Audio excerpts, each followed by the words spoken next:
The Sikh is Chelek Yotes, Eikev Gimel, the Siyum Rabbi Kamma. Lilu Nishmas Yosef Ben Yamin Ben Menashe Kaltman. This is from the Farbrengen of Chaf Menachem of Tavshin Chav Dalet, the 20th Yortzeit of the Rebbe's father, Hagoin, Hamakubal, Rebbe Levi Yitzchak, Olav Hashalom. And the Rebbe actually began saying that he said he has to make a Siyum. He's going to make a Siyum that is connected with the Parshas HaShavua, Parshas Eikev. And we're going to learn the last Mishnah and the end of the Gemara of Masechta Baba Kamma and connect it with a pasuk and an inyan in the Parshas Eikev, the fact that the psoilas, the waste, the shavings of the luchos were given to Moshe Rabbeinu as a gift with the words psalacha. Von dem was der Eibishter gesagt zu Moshe bei die luchos shniyim, psalacha shne luchos avonim karishenim, from the fact that Moshe Rabbeinu says, the Eibishter says to Moshe Rabbeinu, by the second luchos, carve out for yourself two luchos like the first ones. Learned of the Gemara in this pasuk is, besides for being in Parshas Kisisa, is also in our Parsha, Parshas Eikev. Learned of the Gemara as Pselton Shalcha Yehei. The Gemara learns from the word Psal Lucha, carve out for you, for yourself, that the Psal, the Psoilis, that the remainders, the shavings of the stone that was that fell off during the carving, during the shaping of the luchos, was given to Moshe Rabbeinu as a gift, and from this he became wealthy. Now, let's go to the Mishnah in the end of Masechta Baba Kamma. In der Mishnah Siyum Masechta Baba Kamma werden gebracht die Dinim von einem Arbeiter, was tut a gewisse Malacha für einen Balabais, und es ist da Abfall von der Sach in welcher Arbeit. The Mishnah in the last Mishnah of Baba Kamma discusses a case of a worker who's doing a job for his boss, for the owner, and there are things that fall off, shavings that or pieces that fall away during the job. To whom do those pieces belong? Do they belong to the worker, or do they belong to the owner?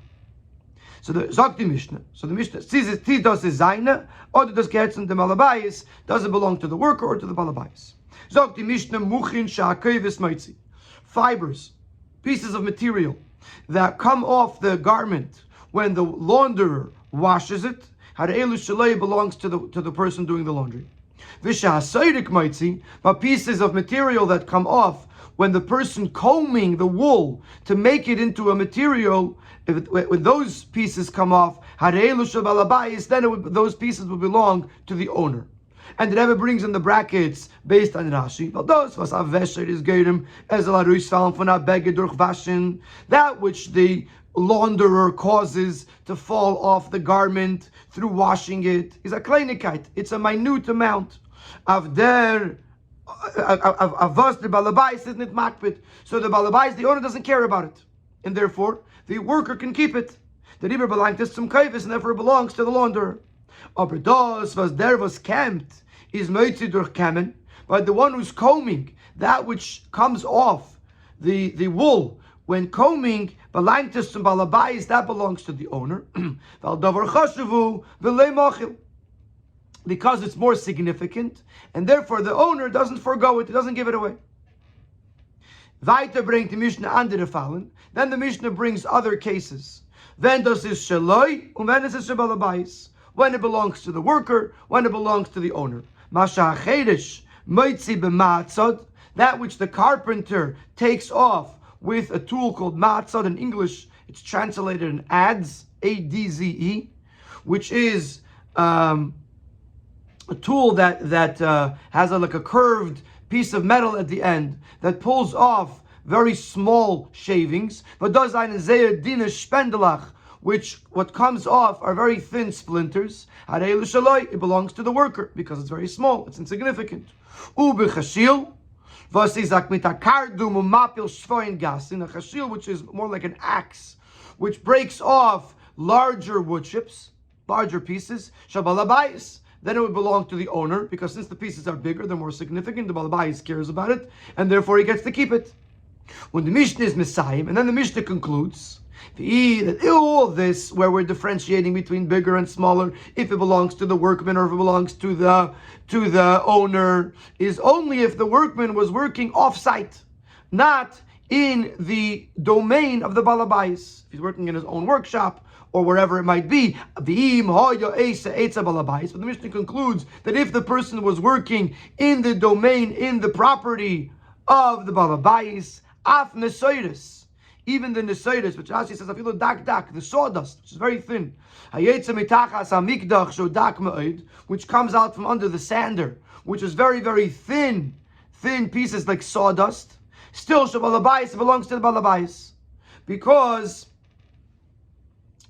since it is in his possession already, therefore he gets to keep it. When the Gemara stellt sich auf dem, then the Gemara later quotes this part of the Mishnah, that if he was working in the balabais' domain, then even the sawdust, even every little tiny little bit belongs to the balabais. And on that bit of the Mishnah, the Gemara brings a brisa that says like this: Tonu Rabbanon misatase avonim ein b'hem mishum gezel. That when those who chisel rock, stone, the pieces of stone, the little pieces of stone that come off of the big stone when being chiseled or shaped, there's no concept of gezel, of theft, meaning to say it does not belong to the balabais and the worker can keep it.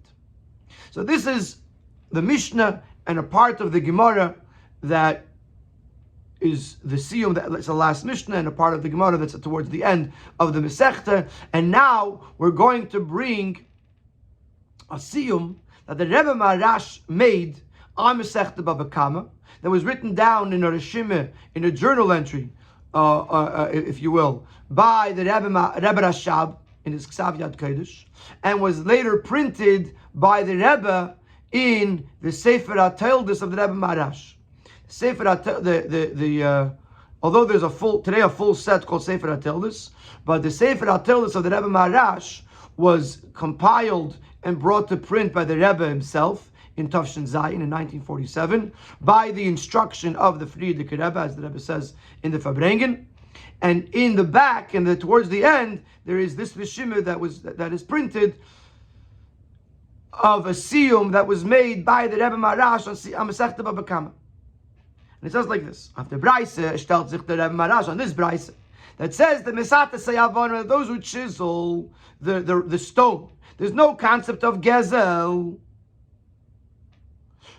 In Arishimik stellt sich the Rebbe Marash quotes this in Arishimik Tzarabah of Masechta Baba Kamma in a short journal entry, which was written down from a Siyum that the Rebbe Marash made on the Masechta Baba Kamma, and he asks a question.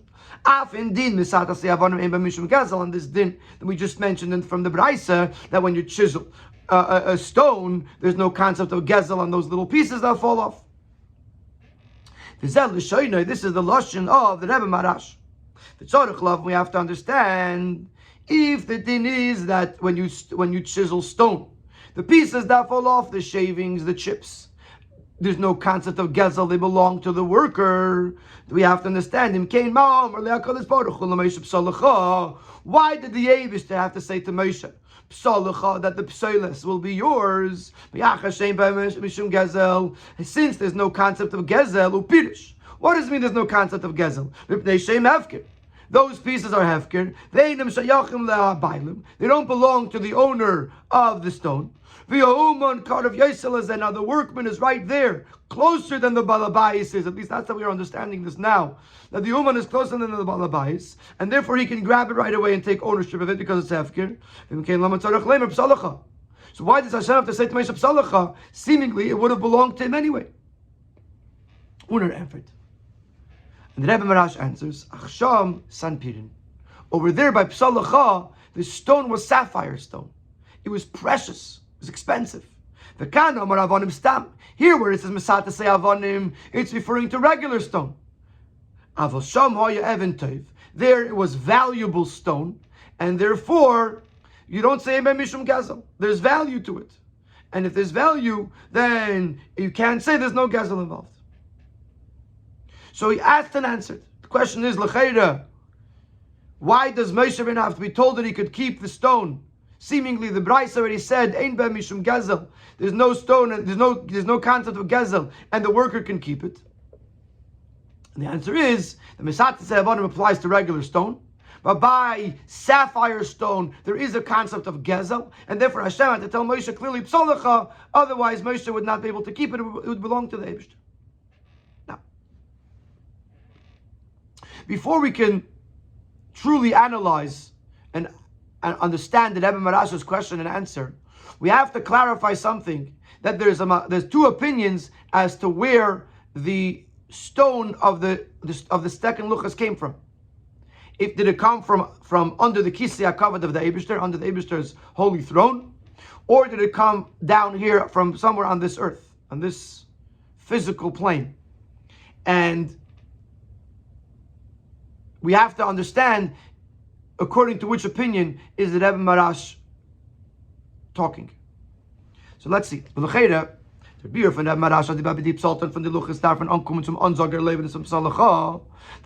Rebbe Marash explains that by the pseiles of the luchais, we needed to rely on the command and the permission of psalacha, the Moshe should keep it. The farbel is an given fun sanpirin, because the stone was sapphire, was expensive, is totally seemingly is dependent in the tzvei deis in medrash, in the two opinions in the medrash.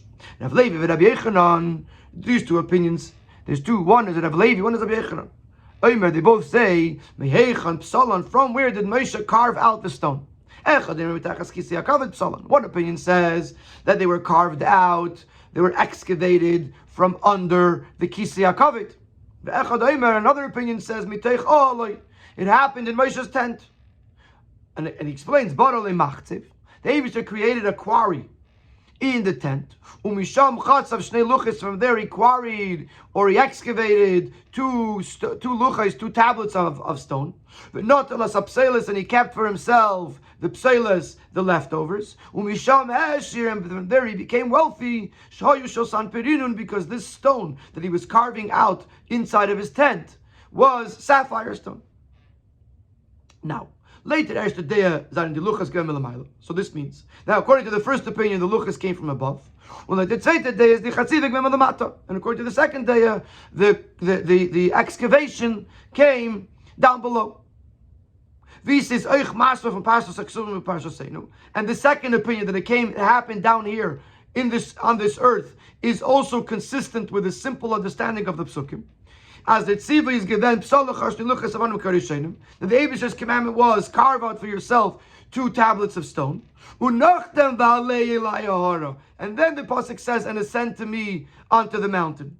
Similarly, when Moshe tells over to the Yidden how he fulfilled Hashem's command, he says, I made an oren of shitimud, and I carved out 2 luchais that were like the first ones. And then I ascended onto the mountain with 2 luchis in my hands. Well, that is a Parshas Kisisa. Also in Parshas Kisisa, it's very clear that Moshe Rabbeinu went up to the mountain after carving out the 2 luchis. So this implies that Moshe Rabbeinu carved out the luchis lemata. Und later day, as the chatziva und psilasa von the luchas at Moshe getan lamaila. So according to the opinion that Moshe carved out, excavated, and shaped the luchas above, davon doch nicht ankommen zum Teretz. As Valdas is given Sanpirin, the Ribra, the Rebbe gesagt, psalacha. We don't have to rely on this reason that the Rebbe Marash says that because it was sapphire, therefore Hashem had to say psalacha. We don't need that explanation. Warum der Din is doch, wie gebracht früher von der Mishnah, als ihm hoye oise etzel balabais, belangt es bechalefen zum balabais. We said before from the Gemara, from the Mishnah, that if he was working in the domain of the balabais, then it belongs to the balabais.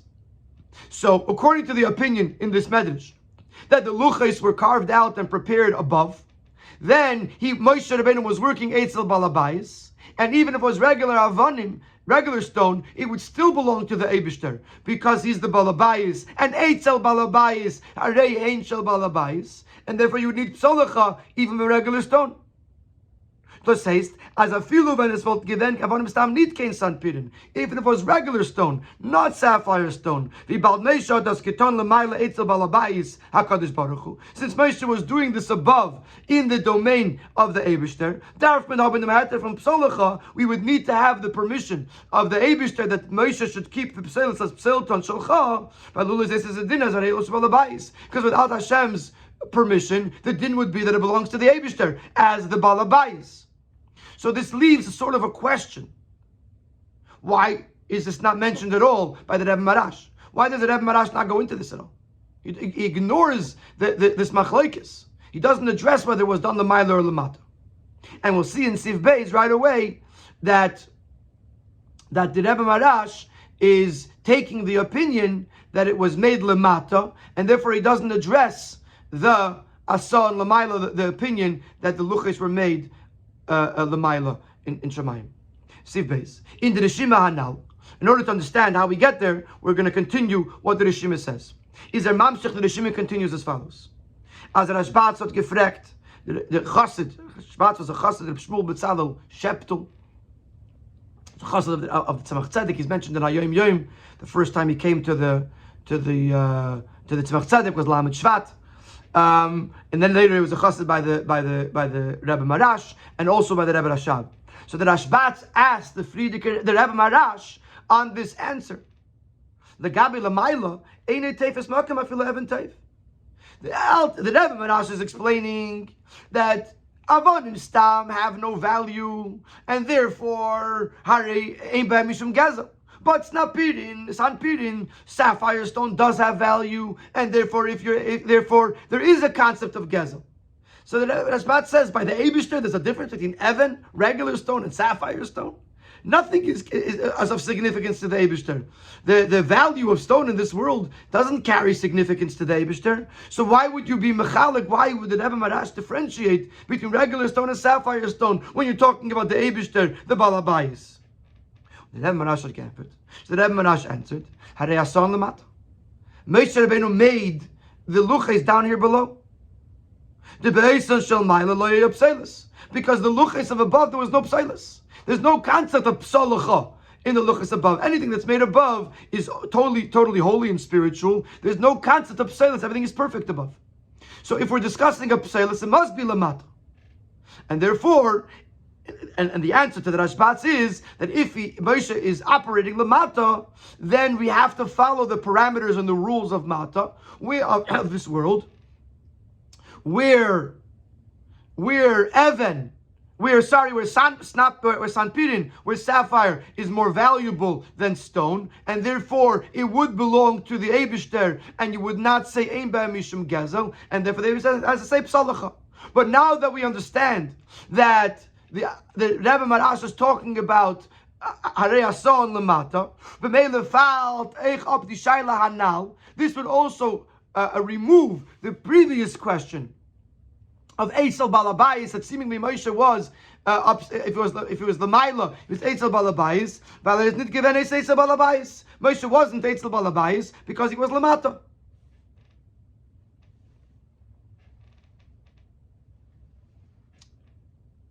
So that answers that question. The Rebbe Marash asks a question: why does he have to say Psalacha L'Chayre Mesat to say Avonim Ein B'hem Mishum Gezel, and they belong to the worker? In this case, Moshe Rabbeinu. The answer is that it was a sapphire stone, and by sapphire stone, there's no concept of Ein B'hem Mishum Gezel because sapphire has value, and therefore it would belong to the Bailim, to the Eibishter, and therefore the Eibishter has to say Psalacha.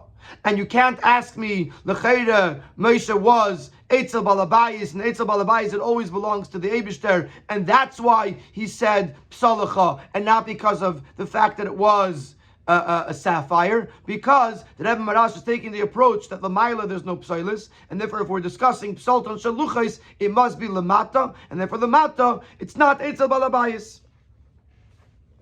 This is the where we're holding right now. This is the Siyum that the Rebbe Marash made the Masechta Baba Kamma connected to Psalacha from our Parsha Eikev. Now the Rebbe is going to ask a question. This is the Rebbe's question. Wherever you go, even down here in this world, you're still in the domain of the Eibishter, as the pasuk says, "Melech al haaretz kvedei." Ubeloshen Chazal, und la halacha as Chazal tell us, la halacha kolecha, the isei bebegiza, the Rachmana Isa. The Gemara over there is talking about a chicken that was brought to Hektish, was given to Hektish, and then it ran away. Says the Gemara, it doesn't matter, because wherever it is in the treasury of the Eibishter, wherever it is in the world, dichsiv la Hashem haaretz u'maleya, because the pasuk says that everything belongs to the Eibishter, everything in this world. So wherever you are in this world, you're in the domain of the Eibishter. Is afilo as asan lamato, is der psol from the luchas k'netza balabayis, even if he was working down below, like the Rebbe Marash says, still the psol, the psoiles, the leftovers of the luchas is eitzel balabayis. It's in the domain of the Eibishter. Is doch neitig der heter miyuchat from psalacha eich by stam avonim, and therefore you should, even by regular stone, you should need the heter of psalacha, because otherwise it belongs to the balabayis. That's why the Eibishter is saying psalacha, that it should belong to you, because if not for psalacha, it would belong to the Eibishter, because Moshe is working eitzel balabayis. Tovos is their purest from the Rebbe Marash is treated. So therefore, what is the Rebbe Marash answering? That because it was sanpir, because it was sapphire, therefore he has to say psalacha, implying that if it was avonim stam, he wouldn't have to say psalacha. Even by avonim stam, he should have to say psalacha, because without it, it belongs to the Eibishter. Because wherever you are in this world, you are eitzel balabayis, and the halacha is that eitzel balabayis are eilu shel balabayis. Good question. The whole approach is that because it's asan lamata. The whole hezbollah of the Rebbe Marash was because it was asan lamata. Therefore, there's no concept of eitzel balabayis. Says the Rebbe, l'cheira, even down here, you're still eitzel balabayis. So he says in the next paragraph, he's going to say maybe you're going to want to answer that. The whole reason why we're differentiating between eitzel balabayis and not eitzel balabayis, if you're in the domain, is because eitzel balabayis, we say kapit. Kapit means the balabayis is more particular. He cares more about the things that are in his domain already. If it's, let's say, the other person's house, you have to start schlepping it. There's little tiny pieces who wants to schlep it from the other person's shop. But if it's already in my house, then I want to keep it. But you might say, by the Eibishter, there's no concept of kapit. The Eibishter is not particular about anything, any physical thing. So maybe we could say that the whole concept of eitzel balabayis doesn't apply to the Eibishter. And he's going to answer that you can't say that. Because since we're operating in this world, we have to operate according to the rules and the parameters of this world. But we find that when we give things to the Eibishter, we're supposed to give from the best. Because we're operating in this world where there is better and not so good. In dem Fall von Balabayis, der Kadosh Baruch Hu is nicht shaykh the time from Kapit Balabayis. I feel like Shvaim Dakim, even though you're going to want to say that in the case of this Balabayis, the Balabayis of Psalacha, there's no concept of Kapit that the Balabayis cares, is particular, about little pieces. Because by the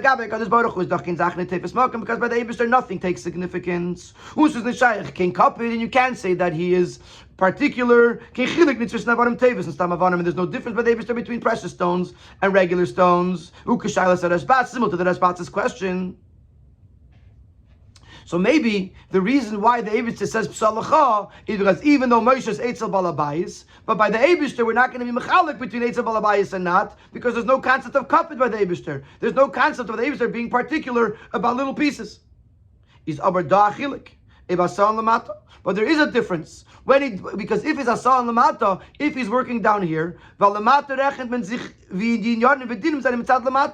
down here in this world we do take into consideration how things work in this world. And because of this is called davar shu l'shem hakel hatov, anything that is being done for the Eibishter,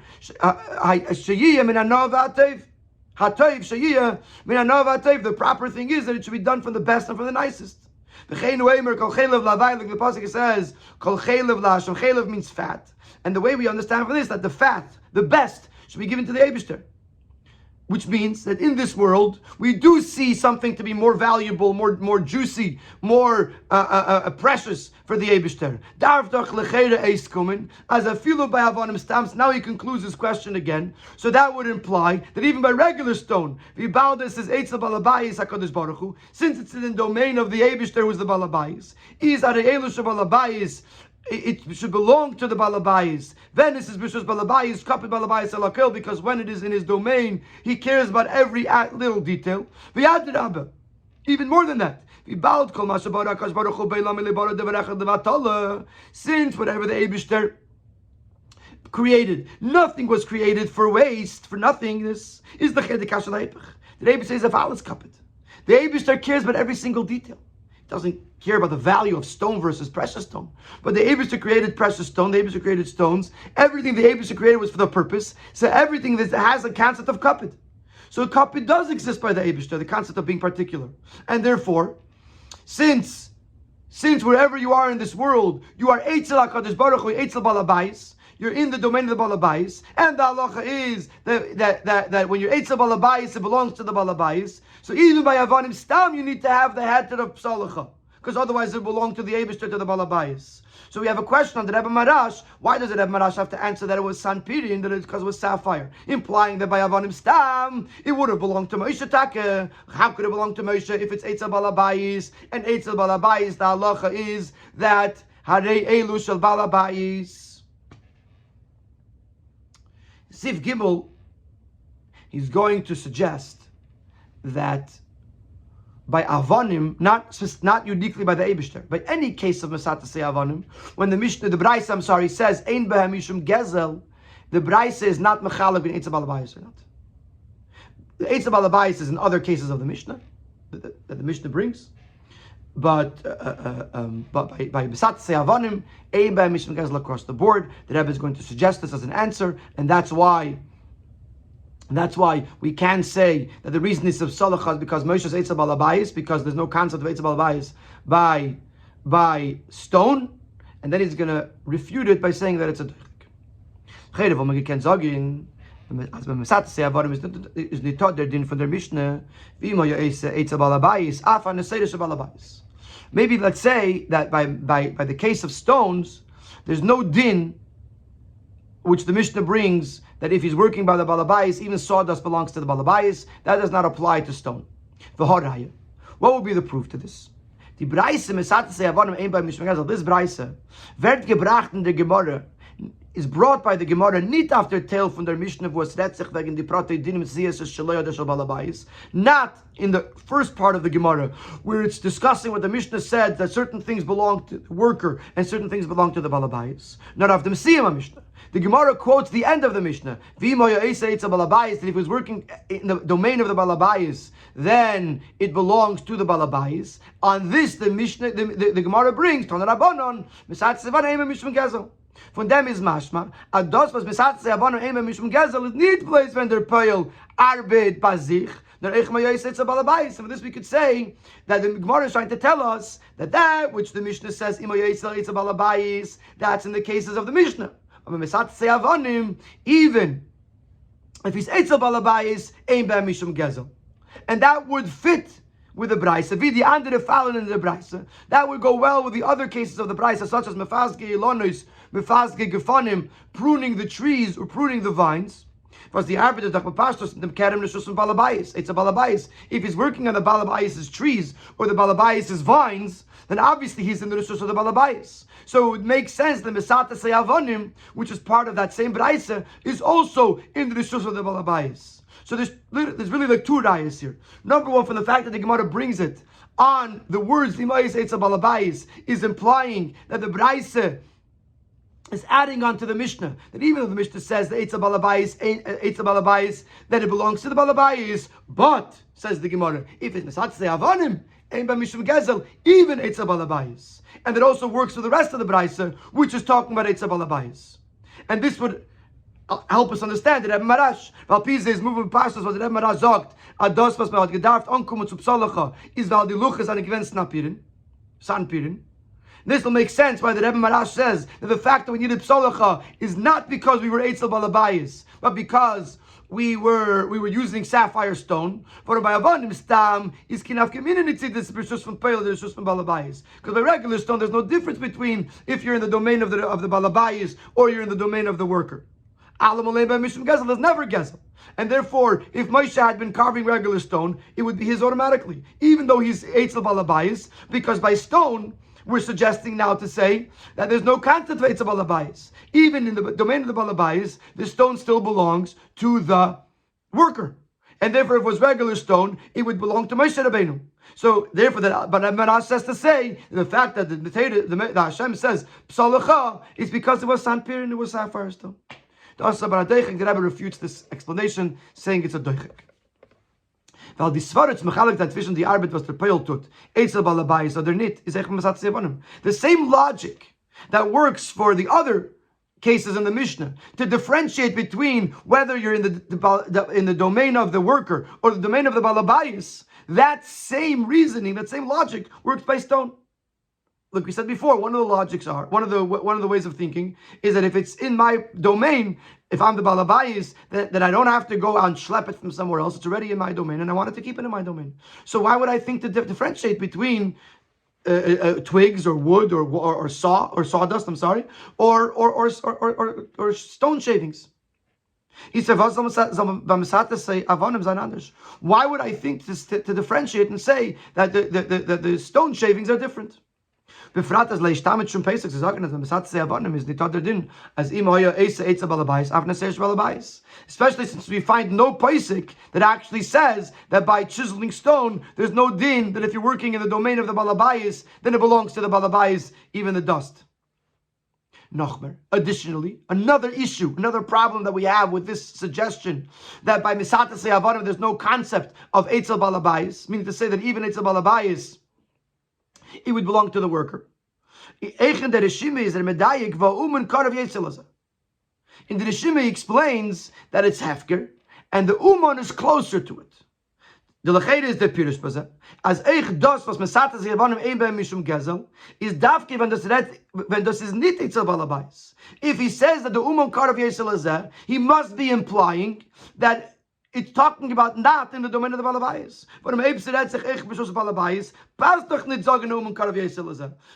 the Balabayis' domain, why is the Uman closer? It's the domain of the Balabayis. Whatever is in his domain is his. So the Balabayis is closer to it. So from the fact that the Rishima uses the words of Uman Karav Yesel also implies to us that we're talking about in the domain of the Uman. And that's why he's Karav Yesel. So we're back to our question. If we can't say that by stone there is no din, that if you're Eitza Balabayis, it belongs to the Balabayis, that means that by stone the din is, like by everything else, that Eitza Balabayis, it belongs to the Balabayis. And therefore, even if it was regular stone, since Moshe is Eitza Balabayis wherever he might be in the world, therefore the stone, the shavings would belong to the Eibishter, unless it's a psalacha. So why does the Rebbe Marash have to say that he's Eibishter psalacha because it was sanpirim, because it was sapphire? Why couldn't he say that it was set psalacha because Moshe was Eitzel Balabayis?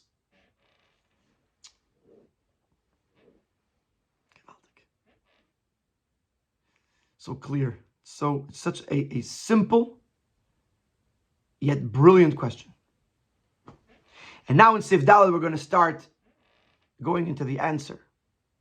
And in order to do this, we're going to introduce the Tosefta. We had a Mishnah, we had a Braisa. We're going to introduce the Tosefta on the same topic, and we're going to see a Machlokes Tosefta and Braisa. And based on the understanding of the Tosefta and the Braisa, we'll learn something new about the din of Mesatas Havanim, and we're going to bring it back to the Rishima of the Rebbe Marash and the Psalacha that took place in the Midbar. Let's take one step at a time. Was mir gefindt zwischen die Dinim, wie sie stehen in der Breise und wie sie stehen in der Tosefta. Let us first introduce these dinim and the difference, the way they are brought in the Breise versus the Tosefta. In der Breise sind sie eingeteilt Kanal in zwei Fallen und Dinim. In the Breise, there's two categories, two sets of law. First of all, there's Mesatas Havanim ein behem mishum gezel, that those who chisel stone, there's no concept of gezel, which means that it belongs to the owner, to the worker. Then the Mishnah brings other cases. Mefazge ilonos, mefazge kfanim. Mefazge means pruning the trees or pruning the vines. It means breaking off the twigs that are not growing anything. Menakfe higi, trimming the shrubs. Menachshe zroim, weeding the plants. V'oidre yerokos, and raking out the junk that's between the vegetables. So it's all cases where you're taking away the twigs or wood or things like that. Who does all that belong to? Says the Brais, if the Balabais cares, is particular about it, yes, but Mishum Gezel, there's a concept of Gezel, which means it belongs to the Balabais. Ein Balabais Makbid Aleim, but if the Balabais is not particular about it, it doesn't care, Harei Elu Shaloi, then it belongs to the worker. In der Tesefta, however, in the Braise, it's two separate categories. Besatz Sevarim is a category for itself, where it did not depend on the Kpeda of the Balabais. Across the board, he said, Ein Ba Mishum Gezel. And then there was everything else that it depended on the Kpeda of the Balabais, if the Balabais cares about it or not. In the Tesefta, stehen sie alle zusammen. In the Tesefta, they are all grouped together in one category. In Ein Fall und Din, in one category, in one Din. Besatz Sevarim. The chisels, those who are chiseling the rock, mefaskik fanim, those who are breaking off the twigs from the vine, menakve higin, trimming the brush, menachshe zroim, weeding the plants. If the balabais cares about it, he wants all that stuff, then it is usher as gezel. He's not allowed, the worker cannot take it. Ein balabais makbid alein mutarim mishum gezel, but if the balabais is not makbid, doesn't care about it, then there's no concept of gezel, and the owner and the worker could keep it.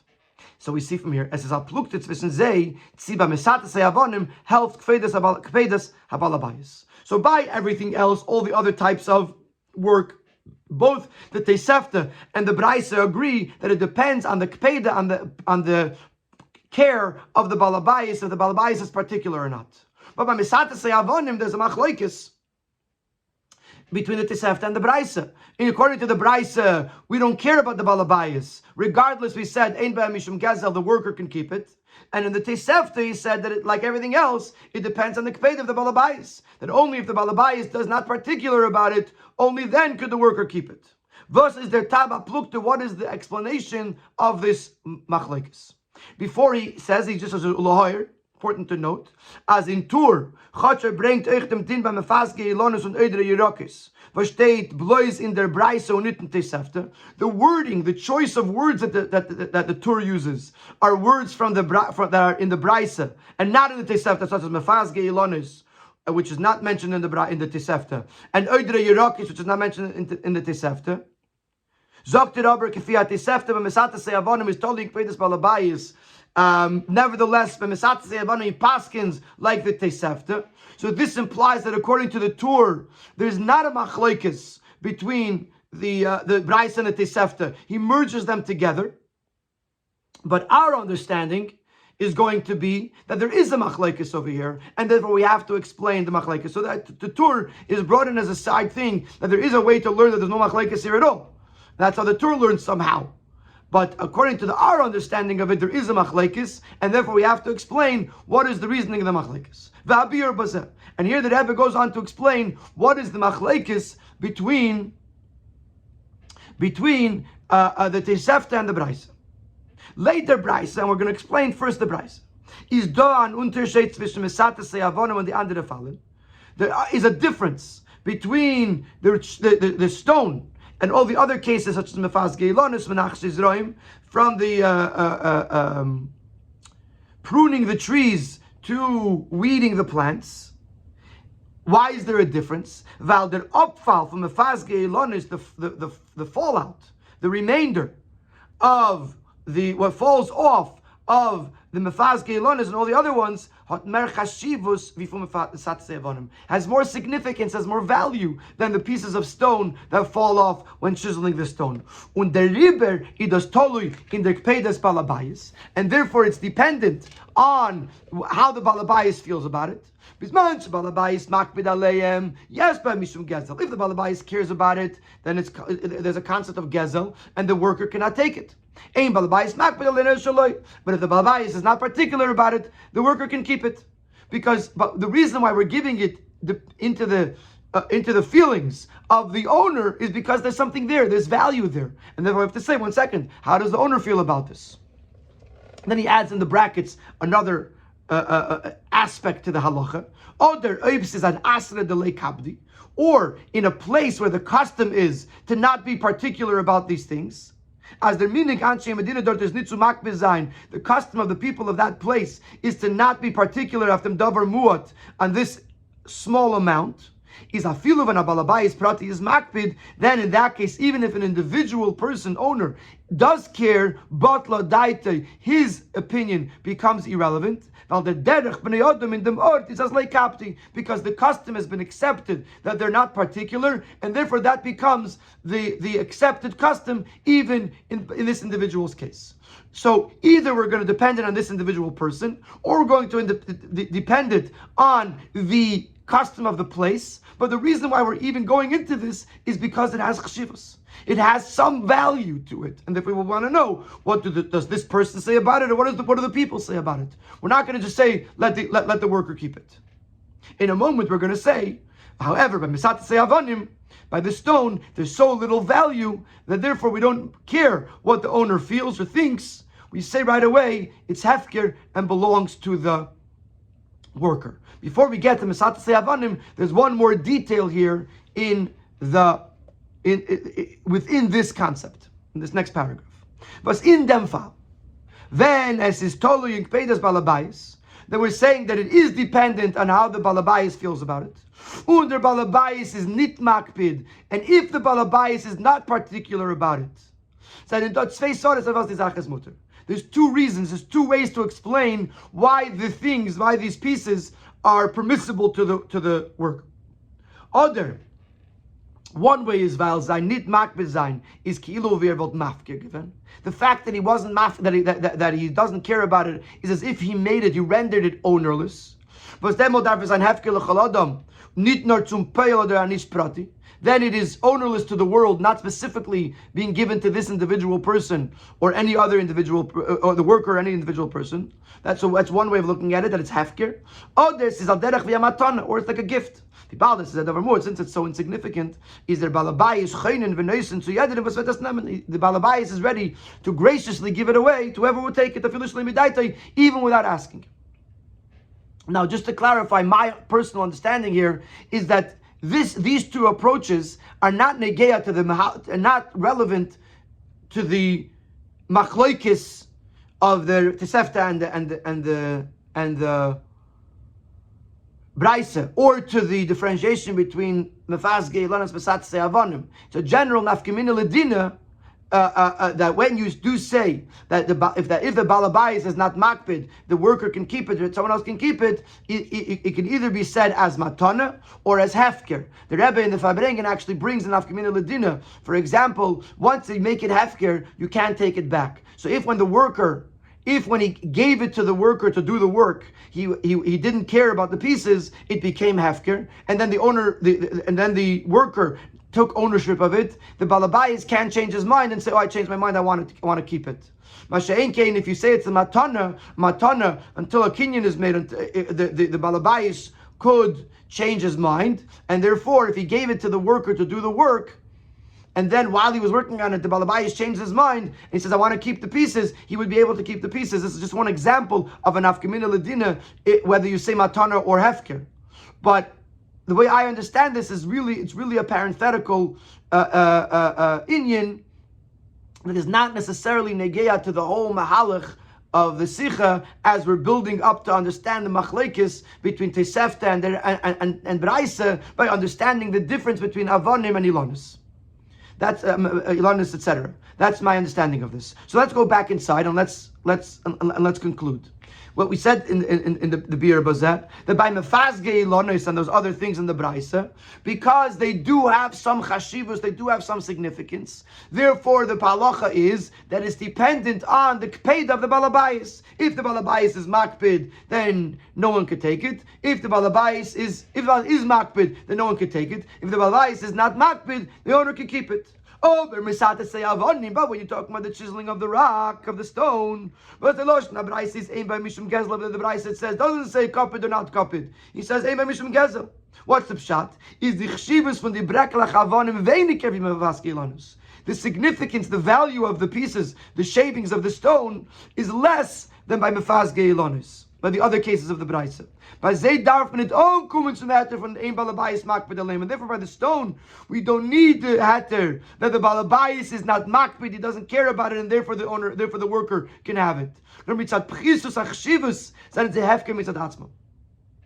Because of their lack of value, they're hefker. They have no value to people. And they're automatically hefker, despite what the Balabayis says about it. And the Rebbe Afiluvent says, Balabayis says, yeah, makbid. And therefore, even if there's a specific Balabayis who does care, his opinion is irrelevant. And not only, like we said before, by asra de lekabdi, by a place that this person's opinion is rendered irrelevant because of the other people's opinions. No. Norval says, because it inherently, it has no inherent value, and therefore it has no inherent ownership. And this would fit in with the words of the Rishima. Upirush. What does it mean? Ein ba mishum gezel. He said the meaning is mitnei shem hefker. Be'einam sheyachon labaylam. They don't belong to the baylam in the first place. So by misat say avonim, according to the Braisa, they have no value, and they're pieces, and therefore they are hefker be'etzem, without the involvement of the person, whether he's makbid or not makbid. Let's say the same thing, but in other words. Actually, in this case, it'll clarify very much what the differentiation is between misatese avonim and mefazge ilonis v'chulu. In fall from mefazge ilonis v'geitze who is told the nakpodas balabayis by the ilonis, etc., where we said that it's dependent on the feelings of the balabayis, other than minigan shiamokim, or on the custom of the people of the place. Is there geder a hefker or matana? Then the concept of a hefker or matana, as we explained in the previous page, that there's two ways of looking at this, but either way, how you look at it is mitzadam gavra. It's coming from the person. The person has to not be makbid in order for it to become hefker or become a matana. But the thing itself, the chevtze, has a chshivus, it has value. And therefore the gavra has to render it ownerless in order, and not be makbid in order to render it ownerless. But the din of ein b'hem gezel by the stone is as hefker mitzad chefetz. It's not dependent on the gavra. The person chooses to be makbid or not, and based on that, you say it's hefker. The chefetz, the item itself, the object itself, is hefker because it has no value. Similarly, which is another piece in the Gemara, in that same Gemara over there. Kshus v'chaziz are two types of plants that are not really edible, and they actually ruin the rest of the field. And therefore, like mushrooms, or these wild mushrooms and things that grow without being planted, and they take away from the rest of the things. So people pull them out. So the Gemara says, "Kshus v'chaziz ein ba mishum gezel." So why not? Because they have so little value, they are hefker be'etzem. They are automatically hefker. So this is the understanding of the Braisa. The Braisa is mechalek between misatese avonim and mefazge ilonis.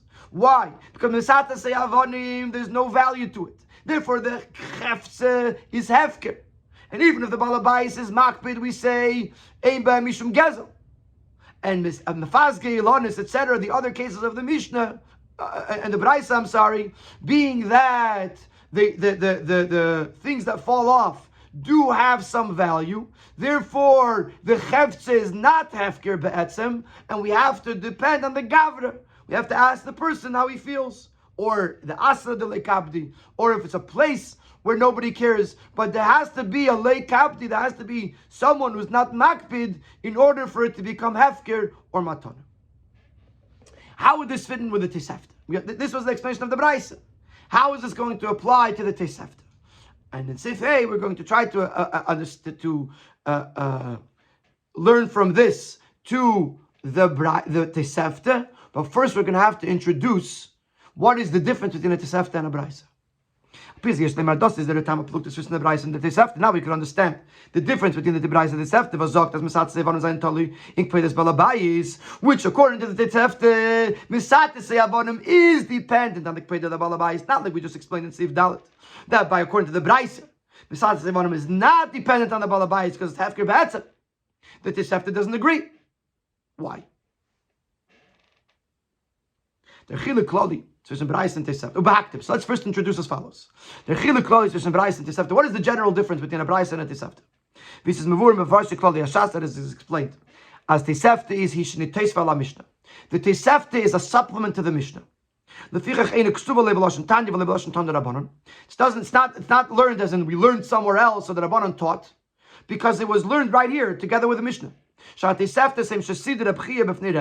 Tesefte was organized by Rabbi in front of Rabbi. Rabbi would tell him, Rabbi Yodanasi would tell him, write this or don't write this. So in other words, Rabbi was teaching Mishnah and Tesefte, and certain things he said, let's put it into the Mishnah. Certain things he said to Rabbi, put it into Tesefte. That's the explanation and the expression in the Gemara. If Rabbi didn't teach it, how did Rabbi know it? Because the Tesefte that Rabbi organized was taught to him by Rabbi, together with or as a supplement to Mishnah. Ubraisis, however, a Mishnaish Nemar Shalemi Das Rabbi Chus Mi Midrash. The Braisis were Mishnayis that were learned not from Rabbi, and they were outside of Rabbi's yeshiva, Rabbi's Bes Medrash. And there's another quote here from another source. The Tesefte was compiled by Rabbi and Rabbi and other Chachamim. But Braisis, let's say the Lemar Lashon Barachutz, the word in Aramaic bar or bra means outside. Braisa means they were learned outside. So the Tesefte was learned in the yeshiva of Rabbi, and the Braisas were learned outside the yeshiva of Rabbi. Alpiza Kumtos. So with this we could conclude as the Tesefte was said Rabbi b'fnei Rabbi is gesagt geworden in Eretz Yisrael. The Tesefte that was organized by Rabbi in front of Rabbi was taught in Eretz Yisrael. Who yeshivas Rabbi is given where the yeshiva of Rabbi was. Shaking the braises was chutz l'midrash Rabbi. However, the braises that were outside of the yeshiva of Rabbi can zayna das gelerne geworden b'Bavel could even be as far as Bavel. Befrat as Rabbi is gekommen from Bavel, especially since Rabbi came from Bavel. Ubechlal is mistaber as the braises of Meshayches to Bavel, and it is logical, it is sensible to say that the braises are connected to Bavel. In the time of Rabbi, the Rambam says Yidden were wandering and going to far corners of the world. And Bavel became a Torah center. So if you're not in Eretz Yisrael, where else would you find Torah in Bavel? So the Rebbe is deducing from the fact that Tesefte is done in the yeshiva of Rabbi and B'rai is outside of the yeshiva of Rabbi, the Rebbe is concluding from this that Tesefte is primarily connected with Eretz Yisrael and B'rai is primarily connected with outside Eretz Yisrael. V'hinei, more than that, B'rai is connected with Bavel.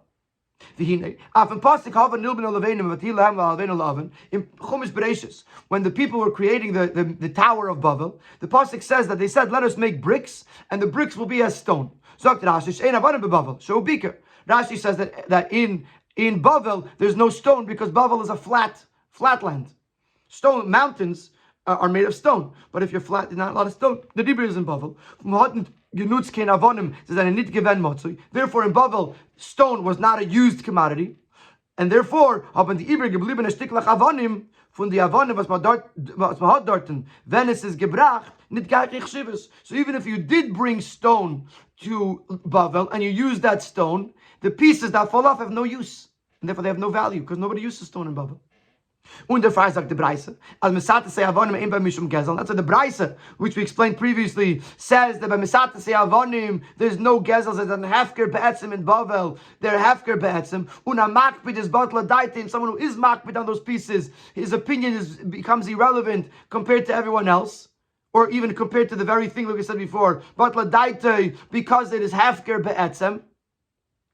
That's a pshat in the Braisa. The Braisa is mechalik between Mesat Avonim and Mefazge Ilonis v'chulu, because Mesat Avonim, stone has no value in Bavel.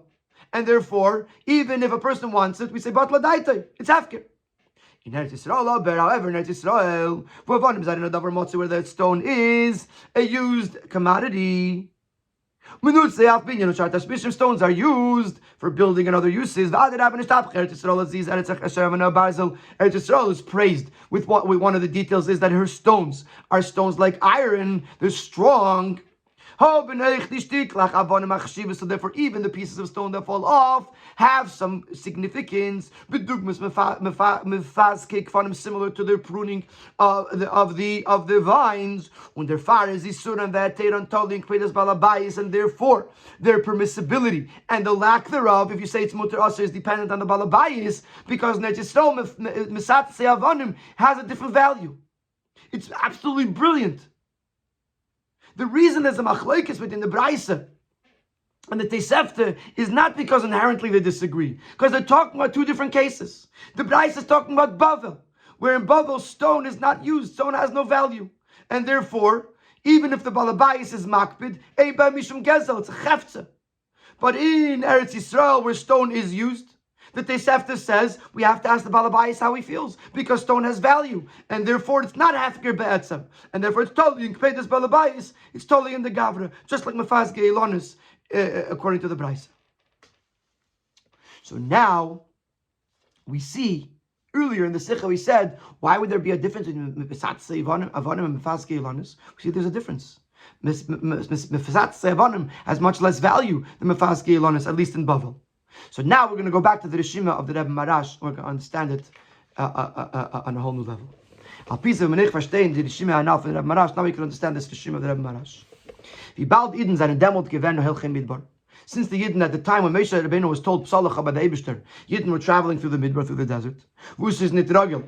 Chatz is während der Mond bei Avonim, zu nutzen sich mit Avonim.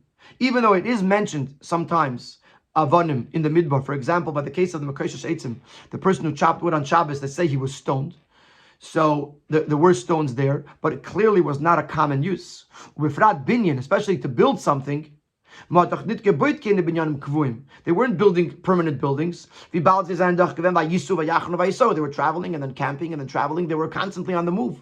So therefore, they weren't going to build permanent buildings if they were constantly moving. So therefore, also in the Midbar, it would follow the same approach as the Braisa, that stone has no value. The pieces that fell off, and therefore there's no concept of gezel. Upirish, now we're quoting the Rebbe Marash. Upirish mishnei shem hefker. The reason why it's ein ba mishum gezel is because they are hefker. Ve'einam shayachim la'abayla, they don't belong to the balabas because they're hefker. They're an hefker legamer mitzad der chevtze.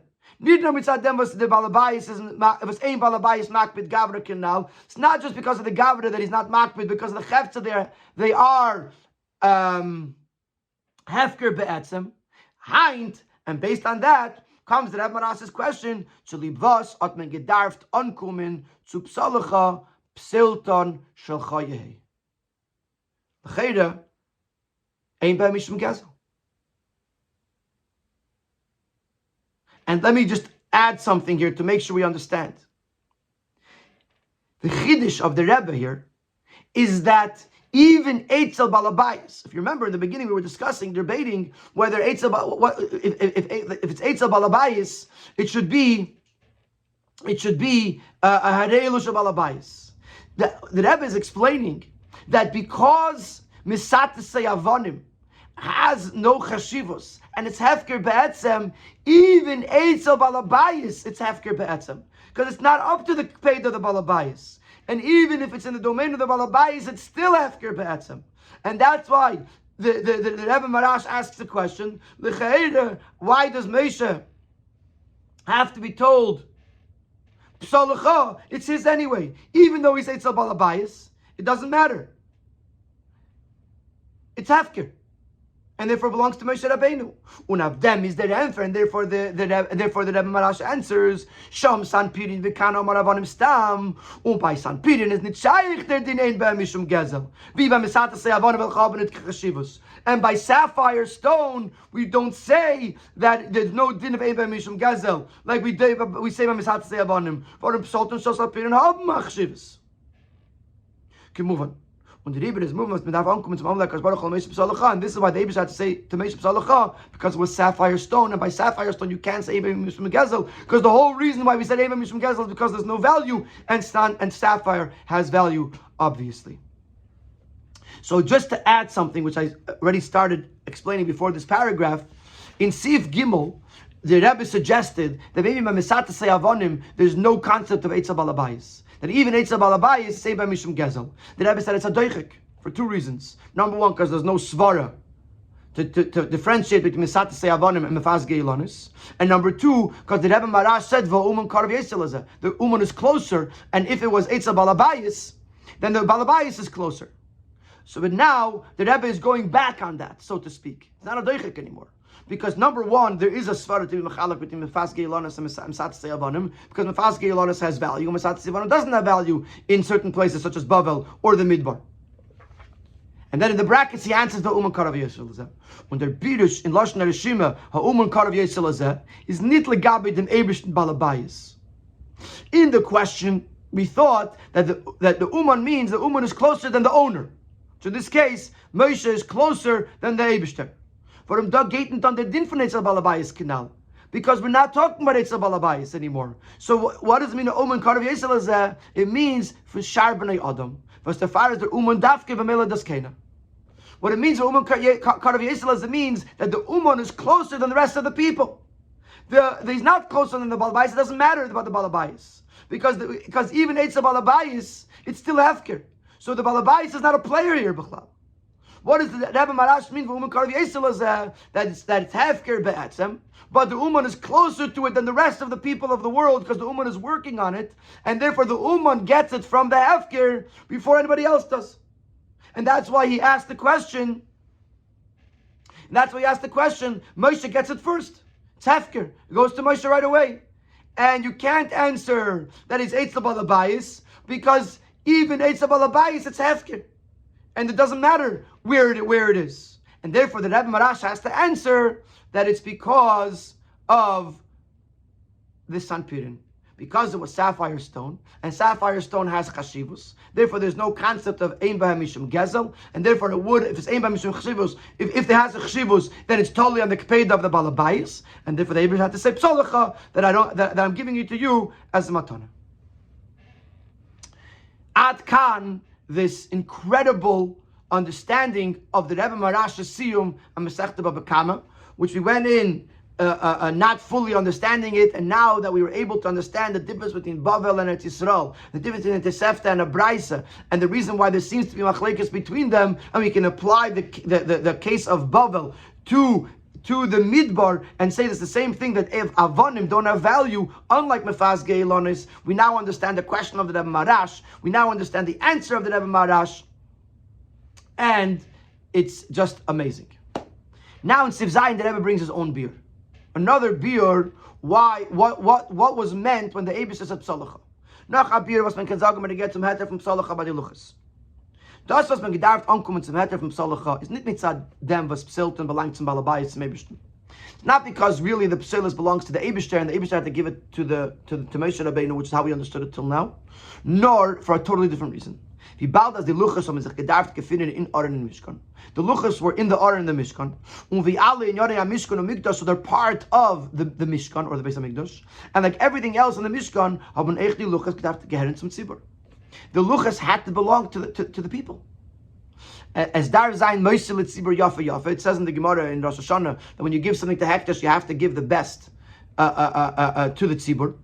And then he explained the Mesira, nach der Asiyah, others even like Chelek, by the Asiyah, you must get some tzibur. Either first you give it to the tzibur and then it's made, or after you make it that belongs to the you give it to the tzibur. But the Asiyah, there was ein b'shel tzibur. You're making something that's going to belong to the people. So therefore, since he's working with the things that belong to the people, therefore Hashem says to Moshe Rabbeinu Psalacha, that you can keep the psalis, even though the material belongs to the Yidden, the psalis belongs to you. This is verstandig, and here the Rebbe is going to bring a fascinating raya. He calls it it's not mentioned here the words, but in the Fabrengen he says Bala Lamed v'nim Salamid. You see, one thing is meant to teach the other, but then it's going to teach the first thing as well. This will be this idea that Moshe was being given the psalis because it initially would have belonged to the Yidden, is understood from the next stickle in the Gemara. It says in the Gemara, the Gemara says that the Torah was given to Moshe Rabbeinu and to his children, just for them. And Moshe was not, but Tevai, and Moshe was being generous and gave it to the Yidden. Shenemar, Ksev Lecha, Psalacha.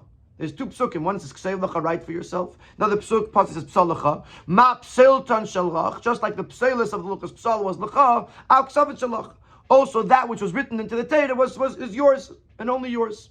Then the Gemara asks the question, one second, this psukim, and the Gemara brings a number of psukim, one of them is Ata Kisva Lachem Esashir Azois, I think, but there's a number of psukim in which the Gemara brings a raya that the Torah was written for the Yidden. So the Gemara answers us, but Ksav Netzich like in Pupula Shal Torah. The Gemara answers that when it says Ksav Lecha, that the Ksav, the writing of the Torah belongs to Moshe Rabbeinu and his children, it's referring to Pupula Deiraisa, delving deep into the Torah. That was given to Moshe, and Moshe generously gave it to all the Yidden. So in the Gemara is learning Ksev Lecha from Psalacha.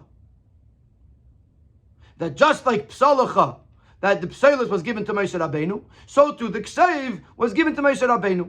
But now we could learn the other way. Once we see that the Gemara is comparing the two, we could now say that just like Ksev Lecha meant it was being given to the Moshe Rabbeinu, even though it was technically belonging to the Yidden. It was taken from the Yidden and given to Moshe Rabbeinu, and Moshe later gave it to the Yidden. Al Derech says that it was being given to Moshe, although it initially would otherwise would have belonged to the Yidden. So b'meila, the Rebbe's beer here is that it's not connected to this whole discussion of the Poel versus the Balabais. It's much simpler than that. It's saying Psalacha, it belongs to Moshe Rabbeinu and not to the Yidden. Which, even though as Hektish, the actual Luchas belong to the Yidden, the Psailas belong to Moshe Rabbeinu. And it could be learned from Ksav Lecha, that just like the Ksav was given to Moshe Rabbeinu and not to the Yidden, and later Moshe gave it to the Yidden, Papula Deiraisa, so too the Psailas was given to Moshe, not to the Yidden. Even though the Psailas, even though it's sapphire, it's very expensive. Since it belongs to everybody,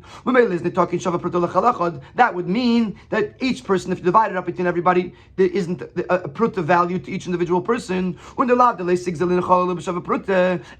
Leisigzel would only would only be applicable by a shavapruta. Torah cannot obligate you in something unless it is considered money. Unless the shavapruta is not considered money. So therefore you might say, 1 second, what's the chiddush? You can't say ein by mishum gezel. I mean, in this question, because there's no shavapruta here. The pshuta has this also legal nichsitzibit, and still it applies, because number one, obviously, you're not allowed to steal from the people, from the community, even if each individual person only has less than a shavapruta part in it. Certainly you can say the words ein b'hem mishum gezel. Says aser ligzel elin koshem within Torah. Even though we can't punish you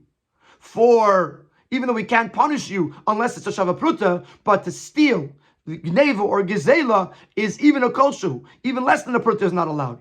And that's why the Torah has to say psalacha, even though it wouldn't be considered gezel, but it still would not, Moshe would not be allowed to take it without permission. And therefore the Torah says psalacha, the Eibusha says to Moshe Rabbeinu, it's yours, it doesn't belong to the Yidden. So that's the second hezbollah psalacha. One psalacha is like the way that Rabbi Marash explains that it was psalacha. It was, even though he was a poel working for the balabai, it still belongs to the poel because of the fact that it has value, and therefore it's up to the kped of the balabais, and the balabais has to say psalacha so that Moshe can keep it. Number two is the Rebbe's beer, and that is that Moshe said, the Rebbe says psalacha, that it should belong to Moshe Rabbeinu, not to the Yidden. The beer pnimi. in dem, was man gefindt, Chilukim in der Beiles auf die Luche Schnies. Als die Luches bechlal seine Scheich Letzibur Lechol Yisrael und Psilton ist abgegeben geworden Lemeshe Psilton Shel Chayehi. To look a little deeper in this idea that there was layers in the Luches, that the Luches belonged to everybody, but the Psilton of the Luches, the waste of the Luches, the shavings of the Luches belonged to Moshe Rabbeinu. So he says like this: in the Nesinas Ateda, was gegeben geworden beluche Shnius is da der Uftu, wie die Gemara is mamshach kuvel el, ma psilton shalach shalcha av ksavan shalcha as pilpula de reisen it Moshe. The second luchis has something unique that the first luchis didn't have, and that is the fact that the pilpula de reisa was given to Moshe. In other words, he's going to explain in the next paragraph that in the first luchis there was no concept of pilpul. The first luchis, all it had was the Torah be'etzem. The second luchis, we were given pilpul. So we're going to see there's a mile in that. There's a chesaron. The chesaron in that is that there's layers, that there's levels. The mile in that is that we could reach so much higher in understanding Torah. V'yesh leimar, as das is the hasbara pnimis from the Werte Arei Asan Lamata de Be'esen Shel Maila Lo Yepselis. This is the deeper meaning of what the Rebbe Marash said, that this was made lamata. The second luchos was made lamata because that which was made lamaila did not have pesolis, did not have waste. The Torah, the way it is from above, the Torah, the way it is the way it is from the luchos rishenis, it's in the state of oneness. There's no layers, there's no division. There's no concept of waste, of something that comes from the back. However, the way Torah comes down into this world, which is consistent with the second luchis, which were given only after the Yidden the tshuva for the Chet Egel. To say that the tshuva from Yidden not give Yachal gepeilt the Mailas Masalzigam and the luchis, that it was the tshuva of the Yidden because they should give the luchis, which means it is connected with the Avodas Hamata, with the Avodah of the world below. So this already brings up different levels in Torah. Until there could even be something that's called a waste, panim v'acher, something that comes from behind. In other words, there's the front, the panim, the face, the countenance, and there's things that are considered secondary, because once you're dealing with the mata, there's very chalkos. So that's the bir pnimi. That in the first luchais, the luchas rishonos, there was no concept of pselas. Because there was everything was achtos apshuta. In the second luchais, there's hischalkus, and therefore there's even a concept of pselis, which goes to Moshe. They're beard in the shaychas for some pselton shachon ksavan shachon. So now, how do we get from pselis to ksavan, from pselis to pilpul? Pilpul deraisa was nit lamesha dachan yinaila. Hepech legamre from pselton from the luchas. Pilpul is a lofty thing, delving and learning and understanding Torah, and pselton sounds like something that's of secondary value. So here's the explanation. Luchas Shnius introduced the concept of toiling in Torah. Yegiya also has two opposite concepts. What causes Yegiya? The fact that there's questions and darkness and difficulties. Versus pselis lagabi etzem seichel HaTorah. These questions are considered pselis lagabi the essence of the Torah. Or meidach gise is dafka da yegiya b'Torah kumen sud Eikev etzem HaTorah. Only through the toiling in Torah do you reach the highest level, the most important, the essence of Torah. Hecher b'Torah is mitzadatz higher than Torah is inherently. Vizis nitna l'mayla mitzad luchas rishonos can be v'rusham barucha. Through in the luchas rishonos there was no darkness. But because there was no darkness, there was no Yegiya. In Luchas Shnius, there's Yegiya. And it's caused by the darkness. But because it was caused by the darkness, therefore it brings the person to reach a place of Yegiya, which reaches him to a higher place than even the Luchas Rishonos, higher than Torah Mitzad Atzmei. That's the connection between Pselton Shalcha and Pilpula Deiraisa, because the Pselis, which is the Kashyas and the Yegiya, bring to Pilpula, bring to a higher understanding of Torah. Und das ist der Inyan von Pilpula Deiraisa, was nicht in Lamesha. The Gemara ruft das Pilpula Ba'alma. The Gemara refers to it as Pilpula Ba'alma, saying it as of lesser value. It's just Pilpul. On the other hand, we say that pilpul is how you understand and go and sharp understanding of Torah. which this higher level of understanding Torah was given to Moshe, and Moshe was generous and gave it to the Yidden out of his generosity. Now we understand what was going on. The Pupula, the Alma, on the one hand, it's coming from a place of darkness, of questions, of not understanding. But through that, you're able to reach the loftiest level of understanding, which takes you to an even higher level of Torah, which was given initially only to Moshe. And Moshe gave it to all of us with a toiv ayin, with a good eye, that we should be able to reach the highest levels of Torah.